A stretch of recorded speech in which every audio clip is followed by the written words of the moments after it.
പ്രിയപ്പെട്ടവരെ, ഈ അടുത്ത കാലത്തൊന്നും പ്രവാസി മലയാളികൾക്ക് വേണ്ടി ഇത്രയും വികാരഭരിതമായി, ഇത്രയും ആത്മാർത്ഥമായ ഒരു ശബ്ദം കേട്ടിട്ടില്ല. നമ്മുടെ പാർലമെന്റിൽ ഇന്ന് ഷാഫി പറമ്പിൽ നടത്തിയ പ്രസംഗം, കഴിഞ്ഞ ദിവസം അദ്ദേഹം ചോദ്യോത്തരവേളയിൽ ഈ വിമാന കമ്പനികളുടെ ചൂഷണത്തെക്കുറിച്ച് വളരെ ശക്തമായ ചോദ്യങ്ങൾ ഉന്നയിച്ചിരുന്നു. അതിന് വ്യോമയാന മന്ത്രി കൃത്യമായ മറുപടി നൽകുകയും ചെയ്തിരുന്നു. അത്തരം കാര്യങ്ങൾ ശ്രദ്ധയിൽപ്പെട്ടിട്ടുണ്ട് എന്നും അതിൽ ഇടപെടുമെന്നും കൃത്യമായും വ്യോമയാന മന്ത്രി ഉറപ്പ് നൽകിയിരുന്നു. ഇന്ന് ഒരു സ്വകാര്യ പ്രമേയത്തിലൂടെയാണ് ഷാഫി പറമ്പിൽ പ്രവാസികളുടെ ദുഃഖം പാർലമെന്റിൽ അവതരിപ്പിച്ചത്. അദ്ദേഹത്തിന്റെ ആ പ്രസംഗം നടക്കുമ്പോൾ സത്യത്തിൽ പാർലമെന്റിൽ പിൻ ഡ്രോപ്പ് സൈലൻസ് ആയിരുന്നു എന്ന് പറയാം. അതായത് സൂചി വീണാൽ കേൾക്കാവുന്ന തരം നിശബ്ദതയായിരുന്നു പാർലമെന്റിന്റെ സഭാതലത്തിൽ പടർന്നു കിടന്നത് എന്ന് പറയാം. അദ്ദേഹം പ്രവാസികളുടെ ജീവിതം കൃത്യമായും അദ്ദേഹത്തിന്റെ വാക്കുകളിലൂടെ വിവരിച്ചു. അത് ആത്മാർത്ഥതയുള്ള പ്രസംഗമായിരുന്നു, അത് ഹൃദയത്തിൽ തട്ടിയ പ്രസംഗമായിരുന്നു എന്ന് കൃത്യമായും അത് കേൾക്കുന്ന ആർക്കും ബോധ്യപ്പെടും. നമ്മൾ ഈ പ്രവാസികളെ കുറിച്ച് പൊതുവേ കരുതുന്നത് അവരെന്തൊക്കെയോ ഈ പ്രവാസ ലോകത്ത് നിന്ന് ഒത്തിരി പണമൊക്കെ സമ്പാദിച്ച് നാട്ടിൽ ആണ് എന്നായിരിക്കാം. പക്ഷേ വളരെ സാധാരണക്കാരായ തൊഴിലാളികളാണ് അവരിൽ ഭൂരിപക്ഷവും എന്ന് ഷാഫി പറമ്പിൽ പറഞ്ഞു. വർഷാവസാനം അല്ലെങ്കിൽ 2 വർഷം കൂടുമ്പോൾ പുതിയ പാൻസും ഷർട്ടും ഇട്ട് സ്പ്രേയും അടിച്ചു വരുന്ന പ്രവാസി മലയാളി അല്ലെങ്കിൽ പ്രവാസികളെ ആ നിലയ്ക്കാണ് നമ്മൾ കാണുന്നത് എന്ന്. എന്നാൽ അവരൊക്കെ ഇവിടെ ലേബർ ക്യാമ്പുകളിൽ ചെറിയ വളരെ സൗകര്യങ്ങൾ കുറഞ്ഞ താമസ സ്ഥലത്തൊക്കെയാണ് ജീവിക്കുന്നത് എന്ന്, അവർ 1 വർഷം കൊണ്ടോ 2 വർഷം കൊണ്ടോ ഉണ്ടാക്കിയെടുക്കുന്ന അവരുടെ നീക്കിയിരിപ്പ് മുഴുവൻ ഇത്തരം എയർലൈൻ കമ്പനികൾ പിടിച്ചുപറിക്കുകയാണെന്ന്, ലൂട്ട് ചെയ്യുകയാണ്, കൊള്ളയടിക്കുകയാണ് എന്ന്, അത് അനീതിയാണ് എന്ന്, അത് അനുവദിച്ചു കൊടുക്കരുത് എന്ന് വളരെ വികാരത്തോടെ ഷാഫി പറമ്പിൽ പ്രസംഗിച്ചു. അതുപോലെ ഈ വെക്കേഷൻ സമയത്ത്, പ്രത്യേകിച്ചും ഈ വെക്കേഷൻ സമയത്താണ് പ്രവാസികൾക്ക് നാട്ടിൽ വരാതിരിക്കാൻ പറ്റില്ലല്ലോ. അതുപോലെ അവർക്ക് തിരിച്ച് ജോലിക്ക് ആയി തിരിച്ചു വരാതിരിക്കാനും പറ്റില്ല. അപ്പോൾ ആ സമയങ്ങളിലാണ് ഈ വിമാന കമ്പനികൾ അവർക്ക് തോന്നുന്ന തരത്തിൽ ഇങ്ങനെ ഈ നിരക്ക് കൂട്ടുന്നത് എന്ന് അദ്ദേഹം ഉദാഹരണ സഹിതം അദ്ദേഹം പാർലമെന്റിൽ ബോധിപ്പിച്ചു. അതായത് ഇപ്പോൾ നാളെ ജൂലൈ 27-ാം തീയതി കൊച്ചിയിൽ നിന്ന് ദുബായിലേക്ക് പോകുന്ന ഒരു ഫ്ലൈറ്റിന്റെ ടിക്കറ്റ് നിരക്ക് 19,000 രൂപയാണെങ്കിൽ അത് ഓഗസ്റ്റ് 31 ആകുമ്പോഴേക്കും 77,000-ത്തിലധികം രൂപയായി മാറുന്നു. ഇതെങ്ങനെയാണ്? ഒരേ ഡ്യൂറേഷൻ, ഒരേ ദൂരം, ഒരേ എയർപോർട്ടുകൾ, ഇതെങ്ങനെയാണെന്ന് അദ്ദേഹം ചോദിക്കുന്നു. അതുപോലെ ഒരു സാധാരണ ഒരു 4-അംഗ കുടുംബമാണെങ്കിൽ എങ്ങനെയാണ് അവർ ഈ വെക്കേഷന് നാട്ടിൽ വരികയും തിരിച്ചു പോവുകയും ചെയ്യുക എന്ന് അദ്ദേഹം ചോദിക്കുന്നുണ്ട്. ഒരു 4-അംഗ കുടുംബത്തിന് എങ്ങനെയാണ് 4 പേരുടെ ടിക്കറ്റ്, അതായത് round trip ticket, up and down ticket എങ്ങനെയാണ് മീറ്റ് ചെയ്യാൻ പറ്റുക? മറ്റൊരു കാര്യം കൂടി അദ്ദേഹം പറയുന്നുണ്ട്. ഇവിടുത്തെ സ്പോൺസേഴ്സ്, ഇപ്പോൾ വിദേശ രാജ്യങ്ങളിൽ അല്ലെങ്കിൽ നമ്മുടെ ഗൾഫ് രാജ്യങ്ങളിലൊക്കെ സ്പോൺസേഴ്സ് പലപ്പോഴും ഇവർക്ക് ഈ ആനുവൽ വർഷാവസാനമുള്ള വിമാന ടിക്കറ്റോ കൃത്യമായ ഭക്ഷണമോ അക്കോമഡേഷനോ പോലും പ്രൊവൈഡ് ചെയ്യാത്ത എത്രയോ പേരുണ്ട്. അവിടെയൊക്കെ ഈ കാര്യങ്ങളെല്ലാം ഇവർക്ക് അഭിമുഖീകരിക്കേണ്ടതുണ്ട്. ഇതെല്ലാം കഴിഞ്ഞ് മിച്ചം വയ്ക്കുന്ന തുച്ഛമായ തുകയാണ് നമ്മുടെ രാജ്യത്തിന്റെ സമ്പദ് വ്യവസ്ഥയ്ക്കായി ഇവർ സ്വരുക്കൂട്ടി വെക്കുന്നത്, നാട്ടിലേക്ക് അയക്കുന്നത്. അവർക്ക് പകരമായി നമ്മൾ എന്തു കൊടുക്കുന്നു? അവരെ ഇങ്ങനെ ചൂഷണം ചെയ്യാൻ അനുവദിക്കണോ എന്നൊക്കെ പറഞ്ഞ് അദ്ദേഹം കുറേ അധികം കാര്യങ്ങൾ പാർലമെന്റിൽ അവതരിപ്പിച്ചപ്പോൾ ആ പ്രസംഗം എല്ലാവരും ശ്രദ്ധിച്ച് കേട്ടു എന്നുള്ളതാണ്. ഒരു അപശബ്ദം പോലും ഇല്ലാതെ ശ്രദ്ധിച്ച് കേട്ടു എന്നാണ്. എനിക്ക് തോന്നുന്നു സമീപകാലത്തെങ്ങും ഇങ്ങനെ പ്രവാസികൾക്ക് വേണ്ടി ഇത്ര ആത്മാർത്ഥമായ ഒരു ശബ്ദം കേട്ടിട്ടില്ല. നമുക്കത് പറയുക തന്നെ ചെയ്യേണ്ടി വരും. ഇപ്പോൾ ഷാഫി പറമ്പിലാകട്ടെ, മറ്റൊരാളാകട്ടെ, ഏതൊരു പാർലമെന്റേറിയനും ആകട്ടെ, പാർലമെന്റ് അംഗവുമാകട്ടെ, ആത്മാർത്ഥമായ ഒരു ഇടപെടൽ നടത്തുമ്പോൾ നമ്മളതിനെ അംഗീകരിക്കേണ്ടി വരും.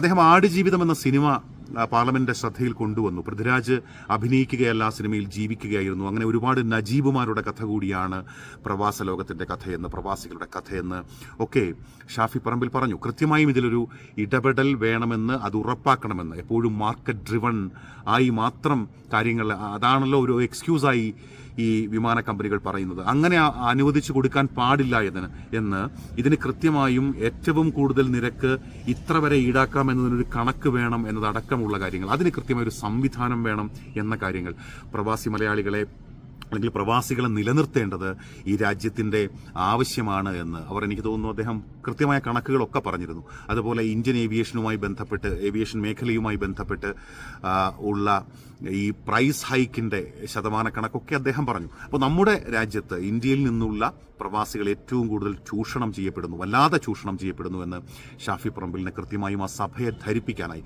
അദ്ദേഹം അതിന്റെ ഹൃദയത്തിൽ നിന്നാണ് സംസാരിച്ചതെന്നാണ് എനിക്ക് തോന്നുന്നത്. ഹൃദയത്തിൽ തൊട്ടാണ് അദ്ദേഹം സംസാരിച്ചത്.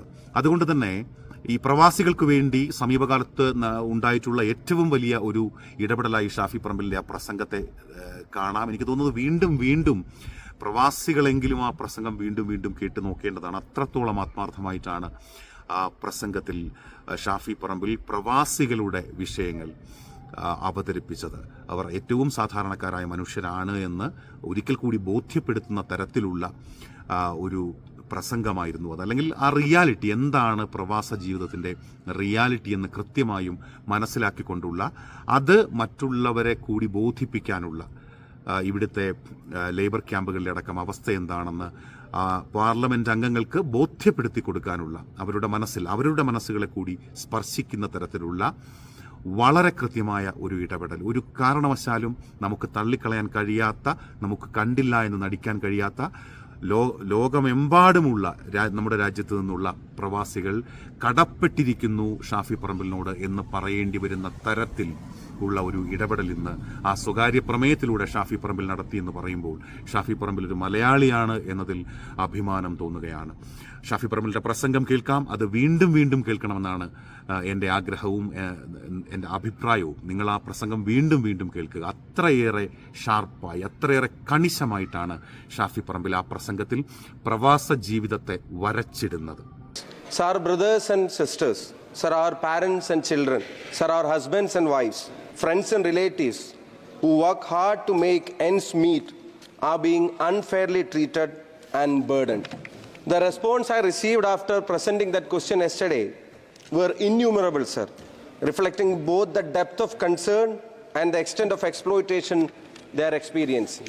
Sir, I got so many messages, I got so many calls, I got so many responses. So they all know that we have discussed this before, but they were so keen that an issue being discussed of theirs in this house and this assembly. We often call them our backbone.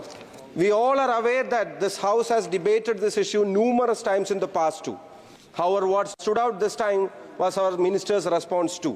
It was not merely technical or routine, but conveyed a genuine intention to take meaningful action for the community we rightfully call our backbone.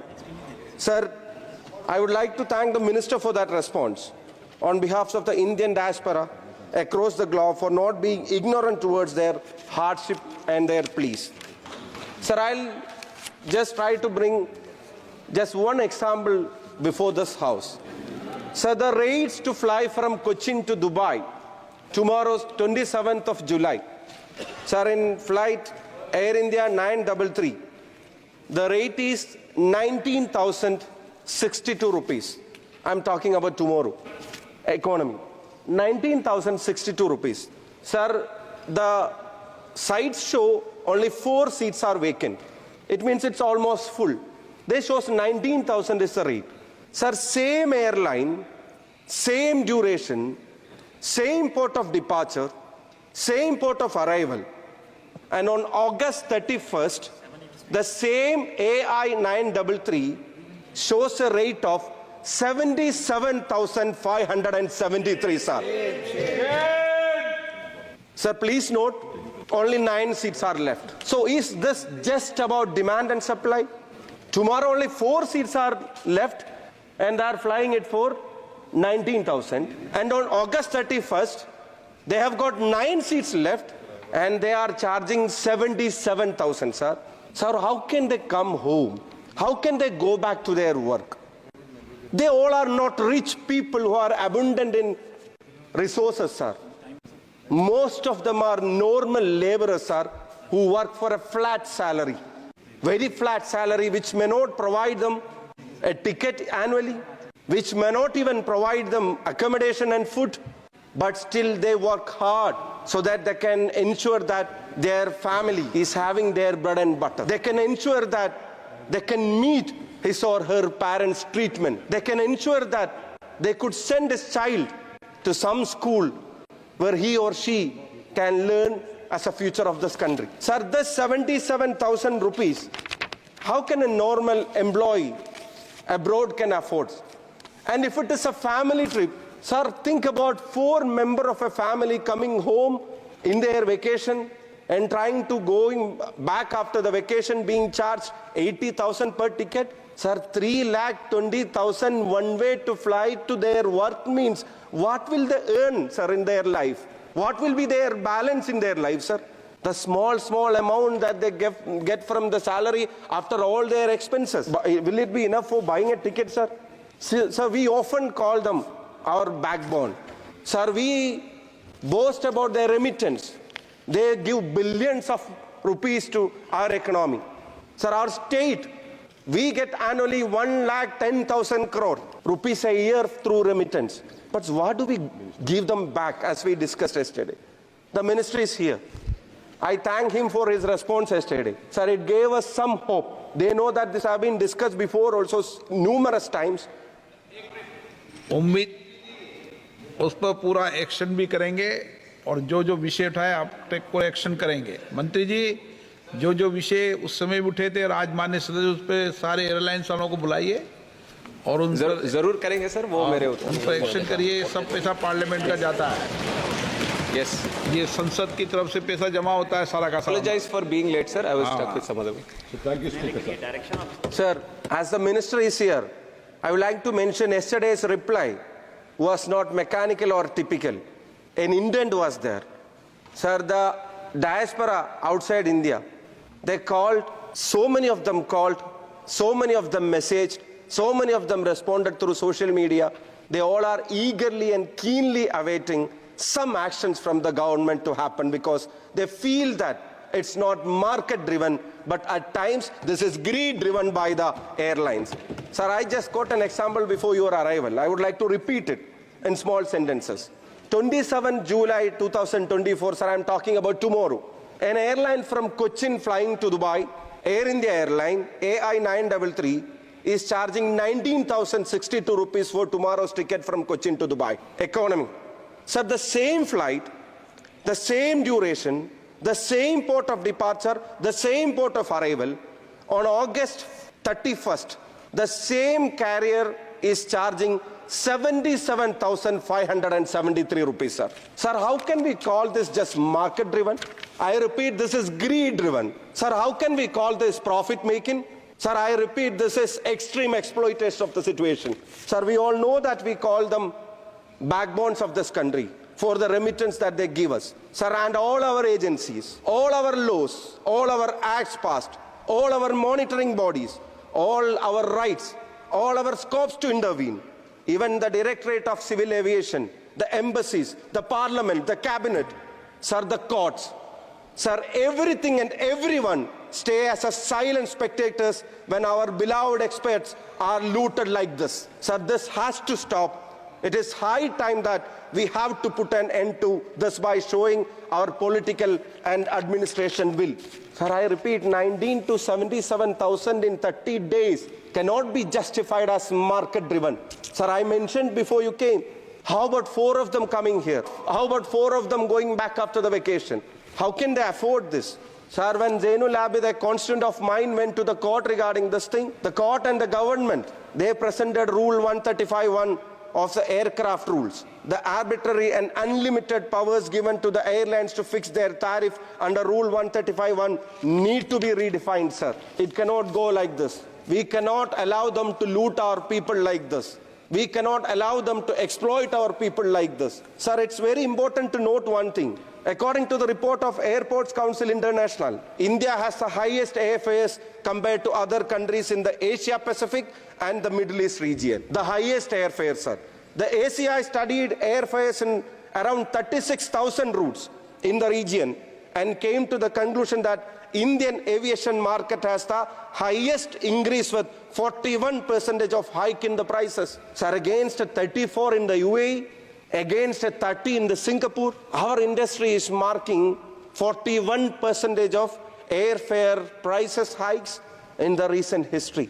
So this is intentional, sir. This is in a confidence that they feel that, as we all say, it is market driven, as they are forced to come back at the time of vacation because otherwise they will lose their classes, they will miss their exams, otherwise they won't even get holidays from their jobs. They know that this is the time. Sir, I heard that an Air India flight or some other carriage, they flew back almost blank. There were very few travelers in that airline.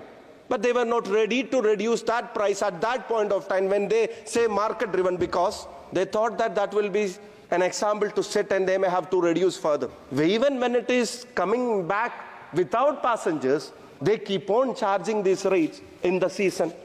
So there we have to involve, sir. Everybody talk about 135(1) and market driven.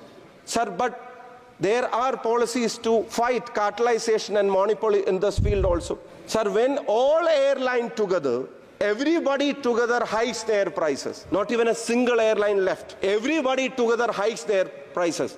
Sir, they work like a cartel, isn't it?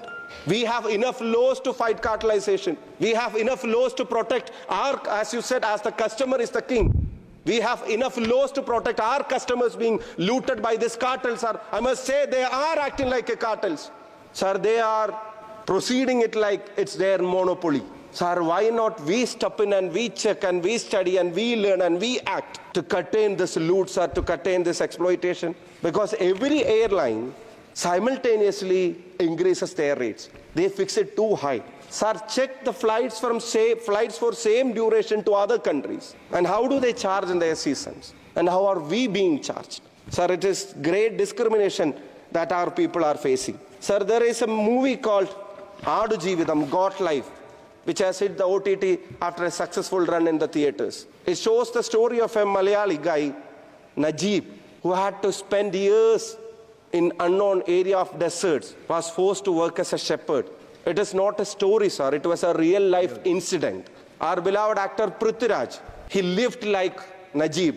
I cannot say he acted like Najib. He lived like Najib. Sir, this is the story applicable to Najibs who are not getting yearly tickets, annual tickets from their employer, who are not getting accommodation facilities from their employer, who could not even come back to their homes in 1 year, 2 year, 3 year, 4 year.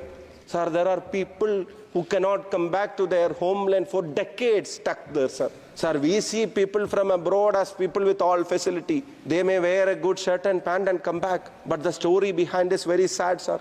The living that they lead in the labor camps, we have seen that in person. The living that they live in the labor camps, sir, like hostels, where one above one, small rooms, congested areas, no facilities. That's system. 6 hours to sleep. Camps. In labor camps, then they have to vacate. Sir, they also come back to see their family, no, sir. Why do they take these hardships? They want to ensure that their parents are safe. They could buy some medicine. They could teach their children to school. So they cannot come annually because this is the prices. This is the time they get leave. So they cannot come home. So what do? They wait for a year more. They wait for another 2 or 3 years more. And after 4 years when they come, what they have left, sir? All their savings will be looted by this airfare. So this issue has been continuously discussed in this house. So many members before, now, yesterday, and maybe in future also, come back with this issue. But your reply yesterday is giving us some hope. I repeat, I see some intent to ensure that something is happening in this regard. Apart from our talks, apart from our discussion, they feel that something is happening. So everybody will appreciate, not treasury benches, not opposition benches, everybody, every single Indian, every single person who is out of this country to work and to live, to earn the daily bread of their family will appreciate even a small step in this regard, sir. To my second question yesterday, you replied that you will be seriously thinking about appointing a body, maybe a quasi-judicial body or much more powerful a body, who can look into this matter, who can in future can ensure that this is monitored by law. If some enactment has to be there, if some law has to be introduced, that must be introduced because they are our brothers and sisters who work for not just their families but this country too, sir. Sir, I suggest immediate intervention and resolution by government to move such a body. Sir, I suggest to intervene, the government to intervene to increase the competition in this regard. Though they work as a cartel, it is learned that so many bilateral agreements with foreign countries, especially the Middle East, is not being reviewed. More number of routes, more number of flights, more number of trips may help us to an extent to fight this monopoly in this regard. And sir, I suggest even think about subsidies and financial assistance to so poor families where they could not even come for 2, 3 or 4 years at a stretch to home to see their parents or children, because we are getting huge amount as remittance from them. It's time that we could give something back, sir. And our enhanced consumer protection acts must be a reply for all these actions and looting by the airlines. We have to enhance our consumer protection. Though all other sectors are market driven, there we all have something to stop from being completely looted. Sir, there is no much of other options in this. You yesterday told in the House that now India airlines are the new railways. We all want that to flourish more. We all want more connectivity to be here. So when airlines are the new railways, it is sure that we don't allow our bus operators, we don't allow our train tickets, and we don't allow any other mode of transport like to be exorbitant like this while pricing the people. So when there is no other much of the options to come back to home and go back to work, if our people are being looted on that front, how about our Consumer Protection Act being more enhanced on that front, sir?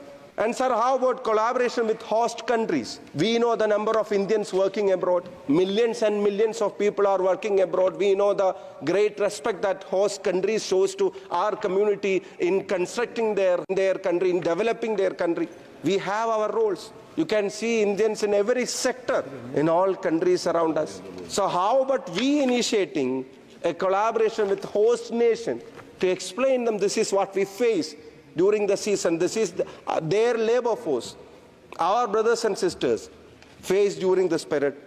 Sir, how about more government schemes to support them? And how about, sir, promoting more parallel ways of transport to Dubai and to other places? Sir, I have read news about even ships being used as a parallel transport mechanism. They may have to travel 3 days. But this exploitation at the time of season, if someone wants to do that, how about giving it a try? I've seen some news regarding that it has happened before. These actions are a necessity for our citizens who live abroad. While moving this resolution, I strongly believe that this is not just an exercise of tongue, but this will initiate some kind of actions from the government. Sir, the Indian diaspora throughout the globe is keenly waiting an action for this. I remember your first response when you took over the ministry. When you took over the ministry, you were facing the media, you were answering them. Then you said this word that you want the airfares to be affordable for the people of India inside and outside. Believing that is a motto, believing that is a principle, believing that is a promise and pledge, I urge the government to intervene immediately. I urge the government to form that body which can look into this, which can talk to our people abroad, which can talk to their relatives back home, which can know the social consequences, which can know the economic consequences. Sir, I mentioned I have got 2 calls just after becoming MP. In 30 days, I got 2 calls when people from abroad called me and said, sir, if you can, please go and visit my home. I asked why. Sir, my father passed away. My mother passed away. I asked, aren't you coming, sir? If I come now, I cannot go back. I cannot afford the ticket. If he cannot see his mother or father for the one last time because of their airfare prices, sir, we cannot skip from this saying, this is market driven. This is the largest democratic nation in this country. This is a strong nation. We cannot allow our citizens being looted by any airline company for that matter, sir. Sir, some capping must be there. At the peak of the season, some capping must be there, sir. At least some capping. So I hope you could initiate the action. You could float a committee as early as possible to look into this, and we can address our people abroad who are keenly waiting for your reply and your actions regarding this. Thank you for giving me this opportunity. I once again with folded hands request our minister and the government and everybody sitting here to involve in this matter and to raise the voice for our people abroad. Thank you, sir.